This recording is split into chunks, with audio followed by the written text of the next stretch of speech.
Cheriss May is a self-described storyteller. She has covered some of the biggest national and international stories in recent history. Spent a lot of time at the White House, spent time all over the world. She's a Howard grad and a professor making a living documenting history, but now documenting another important story, her own. Photojournalist Ama Arthur-Asmah has her story. I love the variety of what I do because sometimes I'm doing work in the White House. Sometimes I'm doing work on Capitol Hill, and then sometimes I'm taking portraits. Hi, my name is Cheriss May. I'm a storyteller. I'm originally from Kansas City, Missouri. I came to Washington, D.C. to go to Howard University. HU, you know? You know I had to do it. I had to do it every single time. I first got started covering the Obama second administration term at the White House. I got a call from a photo agency out of Rome.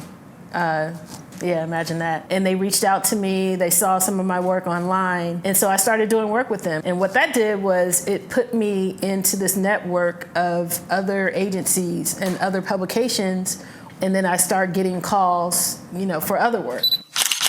To be in those moments of history and to be charged with documenting those moments of history blows my mind every single time. During the Obama administration, the Girl Scouts had a camp out on the south lawn of the White House. That had never been done before. I had the opportunity to create portraits of Dr. Jill Biden, which they ended up using on the White House website. I had an opportunity to photograph Maya Angelou, and it was a pleasure and an honor to let her know how much her work inspired me.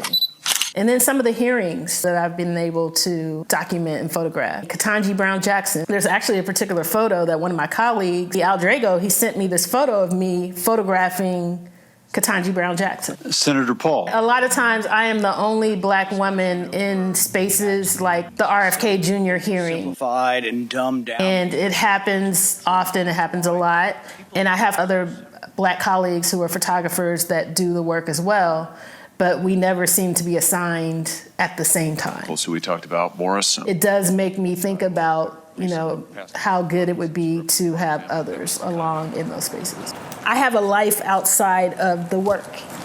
And so I wanted to be able to tell my story and to connect people to who I am beyond my work as a photojournalist, beyond the news. This exhibition is called Cheriss May Soul Reflection. It's a personal story of my journey thus far as a storyteller. I want people to just kind of understand that we are more than our professions. So for me, this represents me looking at myself and what am I surrounding myself with? What are my influences? I think a lot of times people put identity based on the work that you do. This one is my personal favorite. And you don't really think about there's a whole person beyond the work. Who is that person? That's the person I want to know. Not the work that you do, but who you are. Everyone has a story. Love it. Like everyone has a life story.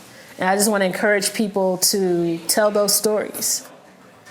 And you can see her there even as she's talking to Ama. She had her camera around her neck. Cheriss May's Soul Reflection exhibit is at the Leica Store in Northwest D.C. It's not far from Metro Center. The show runs through next Friday.